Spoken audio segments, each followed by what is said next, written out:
Welcome back sa ating YouTube channel. Ngayon mga idol, pag-uusapan natin ang Iran at ang Israel. Tara, simulan na natin.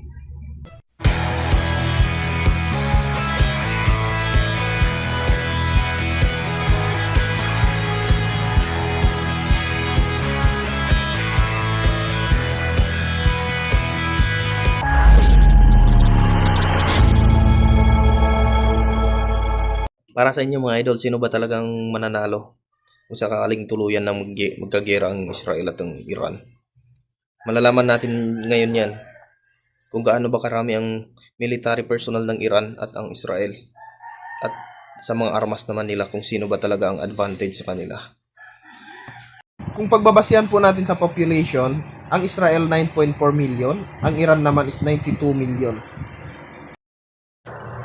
Dito naman tayo sa military personnel. Sa Iran, active duty personnel 610,000, reservists 350,000, paramilitary troops 220,000, a total of 1.180,000. Israel 170,000, reservists 465,000, paramilitary troops 35,000, a total of 670,000. Mas lamang sa population ang Iran kasi malaking bansa ito mga lods.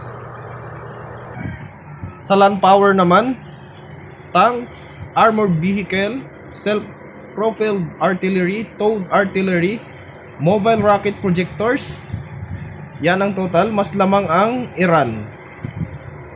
Napakalakas ng Iran, mga kaidolo ko. Malakas talaga ang Iran.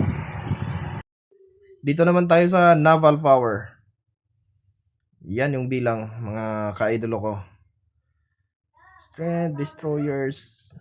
Dito sa naval power mga kaidolo ko, medyo lamang ang dito, ang Israel.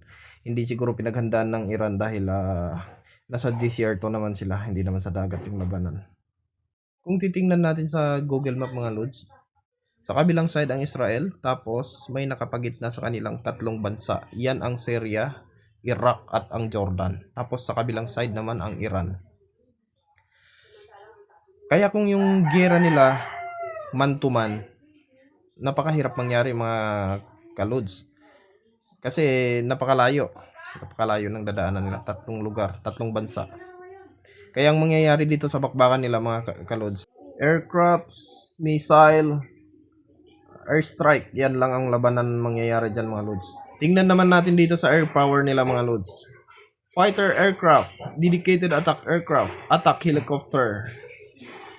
Mas lamang ang Israel dito mga lods. 241, 39, 48. Sa Iran, 186, 23, 13. Yan ang total mga lods. Mas lamang Israel pag sa air power. Yan ang aircraft ng fighter jet ng Iran. Yan mga lods, napakalakas niyan. Ang lalaki. Grabe, nakakatakot mga lods. Diyan lang yan sa Iran makikita yung mga ganyan. Fighter jet nila. Sobrang lakas. Yan naman ang Israel. Napakalakas din.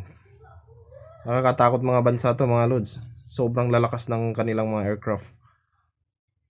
Yan. Kaya pag nagkatuluyan itong labanan ng Israel at ang Iran, silang dalawa magkabanggaan. Napakadelikado na ito mga lods. Kasi itong Iran sobrang lakas din ito. Sa totoo lang, baka kaya nito pabagsakin ang Israel kung talagang walang support ng US. Nakakatakot na labanan to mga lods. Ito yung tinatawag na quality versus quantity. Patibayan na lang dito mga lods. Ipag-pray na lang po natin mga lods na sana matigil na ang giyera sa buong mundo. Amen.